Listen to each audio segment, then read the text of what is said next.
সকল তোমালোকক English grammar centre লৈ স্বাগতম জনাইছোঁ আৰু তোমালোকে যে ঘৰত মেমবুক কৰা আগৰ সিস্টেম নাই আজিকালি বৰ্ডৰ পৰা যে কোশ্চেন আহে প্ৰায় ইনসাইড কোশ্চেন পাবা তোমালোকে গতিকে তোমালোকে অনুশীলনী কোশ্চেন আনসাৰ কৰি ইমান সাকসেস হ'বই নোৱাৰিবা বেছি সংখ্যক কোশ্চেন ইনসাইড কোশ্চেন আহে সেইকাৰণে তোমালোকে যেতিয়া ক্ৰছ কৰি যাবা এনেকৈ কৰি যাবা যে নিজৰ ভাষাত গল্পটো যেন মেমৰি সেভ হৈ থাকে তাৰ পাছত বৰ্ডৰ পৰা কেনেকৈ এমসিকিউ কোশ্চেন দিয়ে এইটো চাম নহয় 100% গ্যাৰান্টি তোমালোকে সেই এমসিকিউ কোশ্চেন বিলাক আনসাৰ দিব পাৰিবা হ'ব এবাৰ আমি ইলেক্ট্ৰন বৰ্ডৰ ফাৰ্স্ট পাৰ্টটো আগত গৈছে আজি ক্লাছত আমি সেকেন্ড পাৰ্টটো স্টাৰ্ট কৰিম তোমালোকে মনোযোগেৰে শুনিবা তাৰ পিছত কিন্তু আকৌ কোশ্চেন কৰিম এই কোশ্চেনৰ আনসাৰ বিলাক তোমালোকে দিব লাগিব দেখা যে ফার্স্টত আছে but in the hearts of all who lived in that solitary house in the middle of the valley কাৰণ সেই উপত্যকাৰ মাজত অকলশৰীয়াভাৱে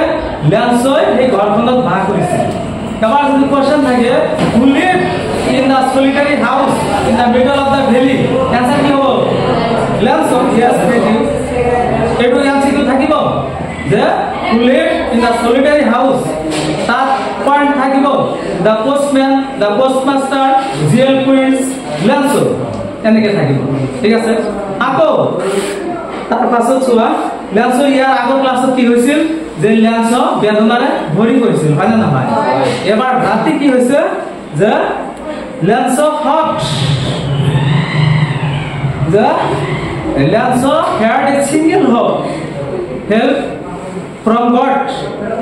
এটা বুঝি পাইছা তোমালোকে যে ল্যান্সই আশা কৰিছিল কি একমাত্ৰ ঈশ্বৰৰ পৰা সহায় কাৰণ এই উপত্যকাৰ মাজত ওচৰ চুবুৰীয়া কোনো ফ্যামিলি নাই তেনেহলে ল্যান্সৰ যে কমপ্লিট শস্যখিনি ধ্বংস হৈছে শিলাবৃষ্টিৰ দ্বাৰা এই ইয়াত সহায় কৰিবলগীয়া ইয়াত কোনেও নাই সেইকাৰণে একমাত্ৰ ঈশ্বৰৰ পৰা সহায় আশা কৰিছে এবাৰ যদি তোমালোকৰ কোশ্চেন আহে what was Lencho's single hope answer দিবা the help from God মনত থাকিব এবাৰ Lencho believe that the eyes of God could see everything and no one dies of hunger তাহলে ল্যান্স এটা বিশ্বাস কৰিছিল কি ঈশ্বৰৰ চকুয়ে সকলো বস্তু দেখা পায় আৰু কোনো মানুহ অনাহাৰে নমৰে আজিলৈকে কোনো মানুহ না খাই মৰিছে এইটো ল্যান্সই মানে বিশ্বাস কৰিছে আৰু নিজৰ লৰা ছোৱালী বৈনিয়কক সান্তনা দি আছে আৰু নিজৰ সেলফ কন্টেন্ট লাভ কৰিছে মানে আত্মসন্তুষ্টি কৰিছে এবাৰ দেখা যে Lencho was an ox of man মানে ল্যান্স কেনেকা মানুহ আছিল Lencho was an ox of man মানে হাৰ্বৰ নিচিনা মানুহ আছিল Lencho worked in the field like an animal Lencho পথাৰত জন্তুৰ নিচিনা কাম কৰিছিল এবাৰ যদি কোশ্চেন আহে how was Lanso was an ox of a man how did Lanso work in the field like an animal that we answer but he knew how to write Lanso wrote a letter to God asking 100 pesos মানে ল্যান্সো ঈশ্বৰৰ ওচৰত এখন চিঠি লিখিছিল 100 টকা বিচাৰি এই চিঠিখনত কি লিখিছিল ল্যান্সৰ first letter this is Lencho's first letter সবা God চিঠির উপর তো লেখা থাকে God to God তাত লিখিছে God if you don't help me and if you don't help me my family and I will go hungry this year হে ঈশ্বর এবাৰ যদি তুমি মোক সহায় নকৰা মই আৰু মোৰ পৰিয়াল অনাহাৰে মৰি যাম I need 100 pesos to sow my field and again my next crop comes because telescope কারণ মোৰ 100 টকাৰ প্ৰয়োজন শস্যটো এবাৰ শস্য হিচাপ আকৌ সেই শস্যখিনি আহতে প্ৰায় 6 মাহ মান লাগিব এইখিনি 100 টকাৰ দৰকাৰ এইখিনি লিখিছে এবাৰ যদি ইয়াত বোর্ড কোশ্চেন থাকে যে what did Lanso write to God what did Lanso write in his first letter এইখিনি লিখিছে ঠিক আছে এবাৰ the postmaster was the boss of the post office boss মানে জানা মালিক গরাকি ঠিক এনেকে the postmaster was the boss of the post office MCQ question পাবো পারা তোমাকে যে who was the boss of the post office তাতে আছে তো থাকিব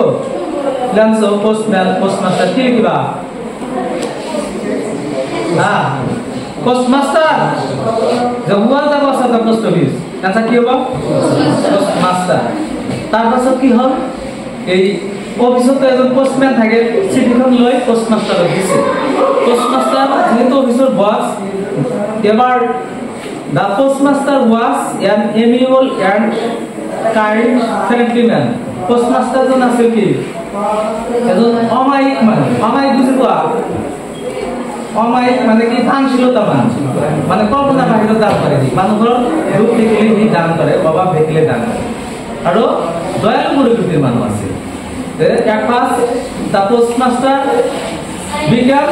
serious and tapping once the letter of Lanso প্রথমে এই পোস্টমাস্টার কোন কি হইছিল ল্যান্সর চিঠিখিনি দেখি কাতর হয়ে পড়িছিল আৰু থপথপাই কাঁদিছিল what is correspondence with God তার মানে কি ল্যান্স কি মান সরল যোগাযোগ গাছের ঠিক আছে তারপর কি হল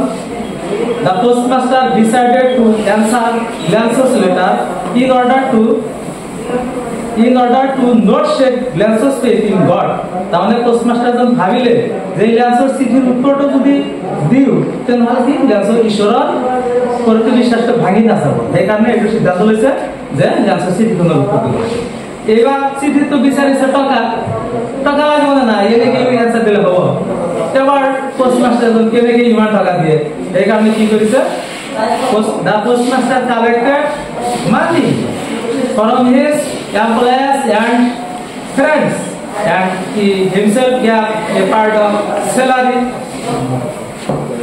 বুঝি পাইছা তাহলে নিজর কর্মচারী আর বন্ধুর দ্বারা কালেকশন করেছিল সংগ্রহ করেছিল আর নিজর দরমহার কিছু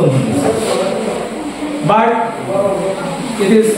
not possible to gather 100 pesos together কিন্তু 100 টাকা একেলগে বড়োয়া এটো সম্ভব নাছিল মানে 70 pesos মানে 70 pesos তাহলে সমর্থন এবার ইয়াত কোশ্চেন যে how much money did Lanso ask from God 100 pesos how much money did Lanso receive how much money did the postmaster collect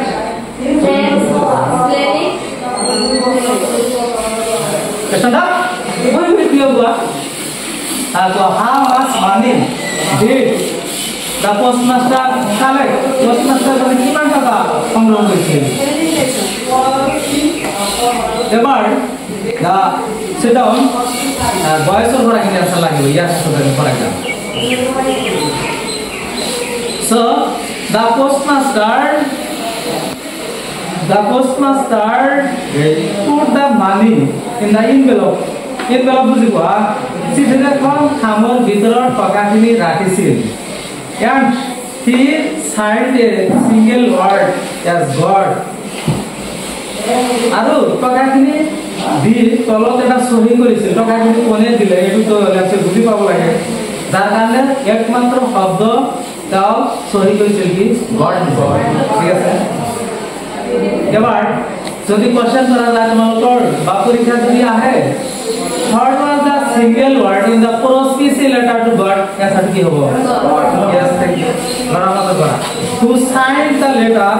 as God among the boys Nazirul who signed the letter as God তার মানে চিঠি কোনে god হিসেবে সই করেছিল তাহলে ইয়ার অর্থ কি মানে মিনিং বুঝতে পারার অসুবিধা থাকে না ঠিক আছে এবার যে who signed the letter as God who signed the letter as God no this is your wrong answer who signed the letter as God ঈশ্বর হিসেবে কোনে সই করেছিল yes thank you आपको যদি কোশ্চেন থাকে why did the postmaster sign the letter as God যে postmaster জন্য কিয় এই চিঠিখন ঈশ্বর হিসাবে সই করেছিল এরকম পারিবা কারণ মানে the postmaster signed the letter as God So Lancer should think that the money has been sent by God. Lancer যাতে ভাবে টাকাখিনি ঈশ্বরে পাঠিয়েছে। ঠিক আছে? ঠিক এনেকে যদি তোমালোকে মেনবুক ভালকৈ বুজা, ইয়াত যিখিনি বুজি পাইছা ঘৰত গৈ আকৌ কৰিবা। কৰাৰ পাছত তোমালোকে এই আজি যে শুনিলা এনেকে কোশ্চেন থাকিব এই এমসিকিউ ইনসাইড কোশ্চেনৰ কাৰণে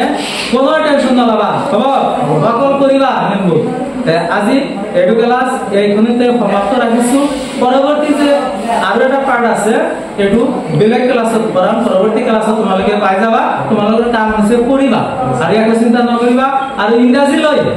মেনবুক লৈ কোনো চিন্তা নকৰিবা। যি কৰিব লাগে মই কৰিম। ধন্যবাদ মাই ডিয়াৰ ষ্টুডেন্টস।